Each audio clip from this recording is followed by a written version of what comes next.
In what will probably be one of my last 8.11 replays, possibly the last 8.11 replay, here is an object for 30 match on Muravanka. This was going to be my last game for the night. I'd had kind of a mediocre time of it and I was in the mood to just quit playing and do something else, so I decided one more match, and this was the match I landed in.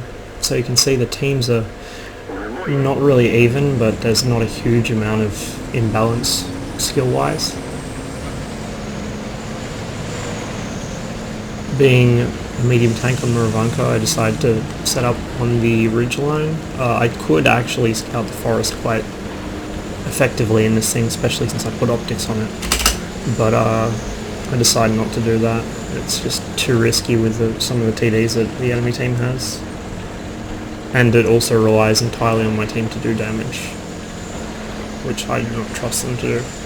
So because of my speed and my tiny size, I'm able to push all the way up to the enemy side of the ridgeline without being seen, and it lets me set up in a position where I can both spot and shoot enemy tanks moving into A1 and B1.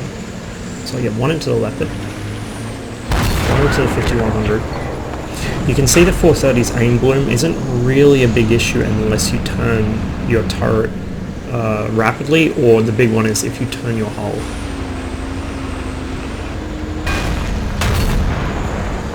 So I miss a second shot on the AMX and cop a T57 shell through the side of the turret for my trouble.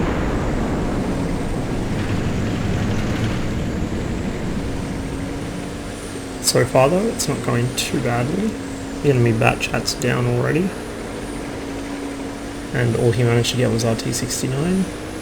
So I wanted to try and keep these guys alert for my team. They're very difficult to get out of that spot once I get there, and really it's down to Artie to work them out. You can see here I keep moving and I back down the hill whenever I'm lit, because they still have those three big scary unlit TDs. I have a couple of shots on tanks and forests, so I take them.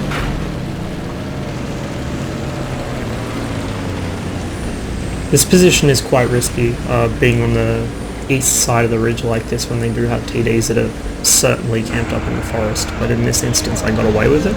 I'm not sure why. I think their TDs may have been firing at the guys behind me, or they may have even been trying to hell camp the guys coming through the south. So here I take two pretty big hits. A high roll from the Leopard, who is shooting heat, and a hit in the side of the turret by the T57, who I luckily managed to pop with the help of my teammates. But he takes out my ammo rack and my gunner in the one shot. So I still have both my kits, so I'll fix that. The Nerva is caught here in the open with its side to me, and I'm able to finish him off. A little target opportunity. I still haven't been hit by those TDs, which is strange, but I'm not going to complain. Big hit from our 183 though, erases the E50M. Now I7's kind of done a really stupid thing by driving up here into all this shit, but on the other hand it's actually what won us the game. If he hadn't done this, I don't think the enemy team would have allowed me to do what I'm doing right now. So I roll up in the E75, get a track shot in, and then our T32 does his utmost to get me killed. I'm so pissed off that the whiffer shot straight into the dirt.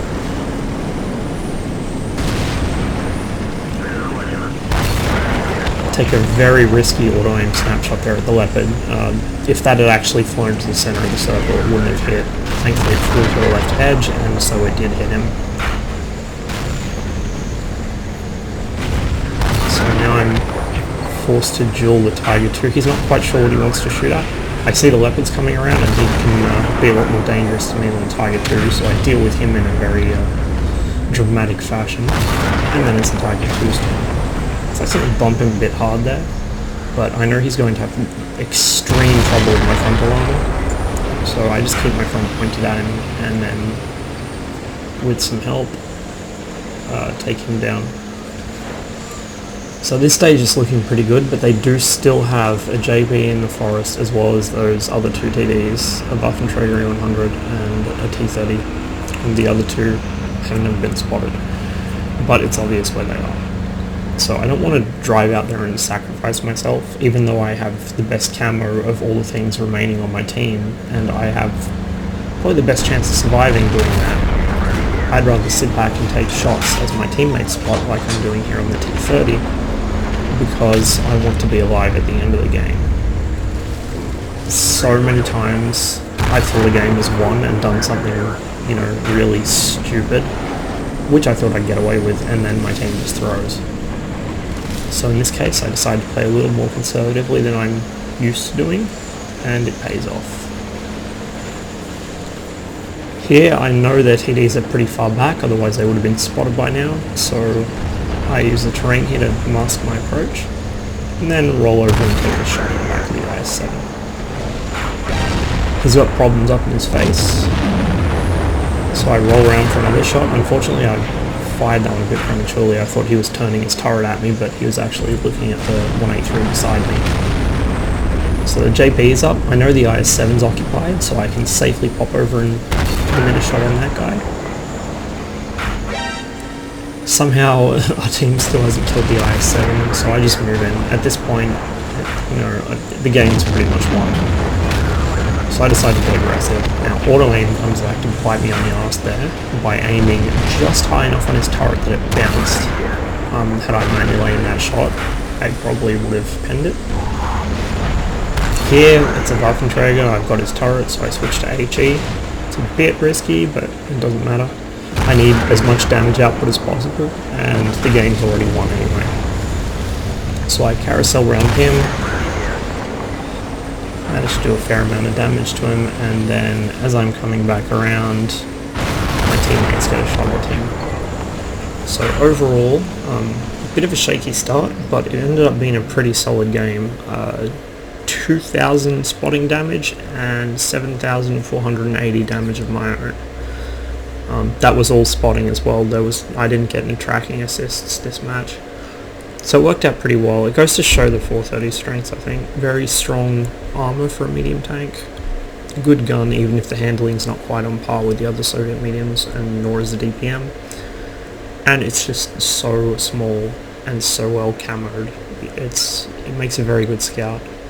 And it can really get into positions, pivotal positions, like the back of that ridge on the enemy side, and take control of them before it even gets spotted.